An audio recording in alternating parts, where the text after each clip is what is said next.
always so wonderful to have you and to bring this incredible show back to our shores. Oh, look, it's always fun to come here. Yeah. Audiences are fantastic. So this show is over 2 decades old. How do you keep it fresh and alive and bring it back here to South Africa? What's different about it? Oh, look, I think technology, you have to keep up with the technology, and I suppose technology has moved so far in the last 15 years or so, and it's just things keep moving along, so we incorporate that into the show with our lighting and our sound effects, and we've got a little bit of screen action and a bit of camera work going on these days. How do you get your dancers on board, and where do you actually find them, because it's such a unique skill? There's only 82 guys that have ever done tap dogs over its 23-year period. It's not a lot. They tend to stick with it because they like it, they're suited to it, they get to tour the world, and they get to show off their skills as a tap dancer.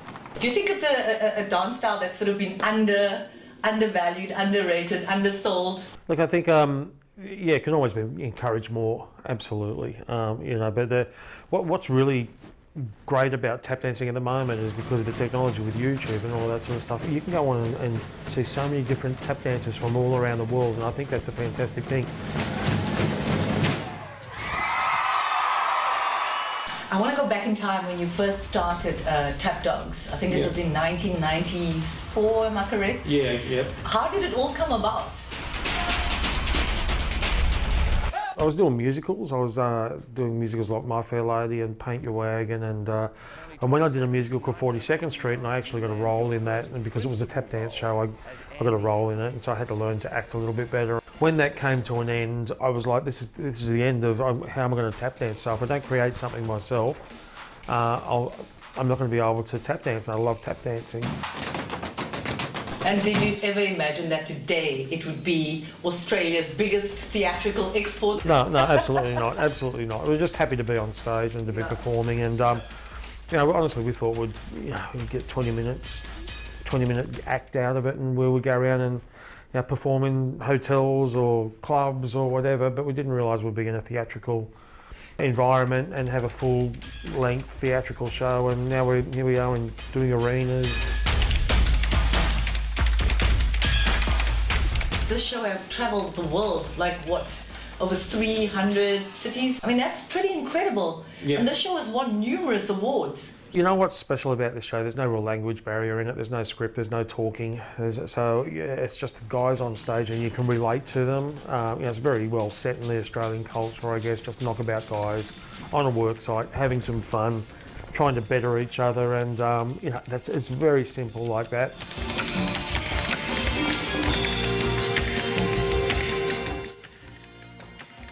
Here you are today. I mean, this incredible choreographer, director, actor, you name it. You've got so many titles next to your name.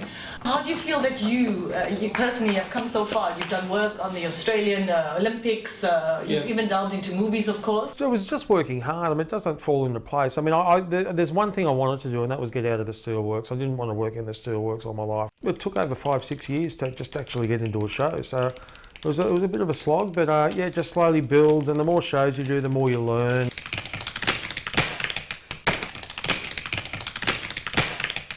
It does require a lot of hard work. It does require a lot of patience and not sort of giving up. When the opportunities come, you've got to take them. Look, someone said to me when I first started, they said, never say no to a job because it could be your last one.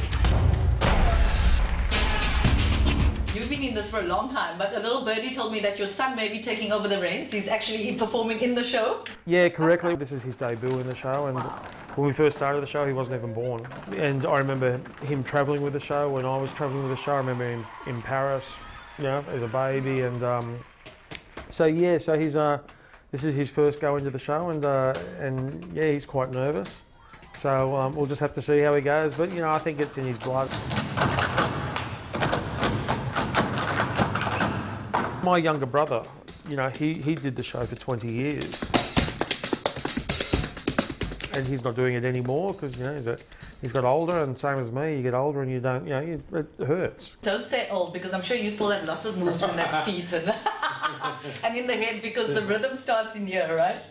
Yeah, I guess so. Yeah, it does. Dean, just lastly, what do you want South African audiences to take away from this this run? You know, it's what we take away from South Africa, really. The last time we were here, it was crazy. The audiences were fantastic, and I said to the guys, you know, on this tour, some of them were here on the last tour as well, and I said to them, I think the last time we came here was the best reaction we've ever had to Tap Dogs ever.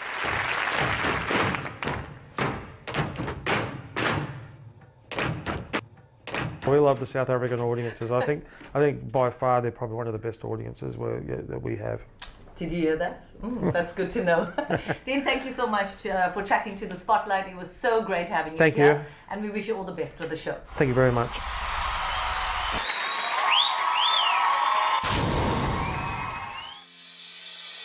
How amazing was that? I bet most of you will be trying that in the mirror later on. I know I will be. But let's take you to the movies right after this break.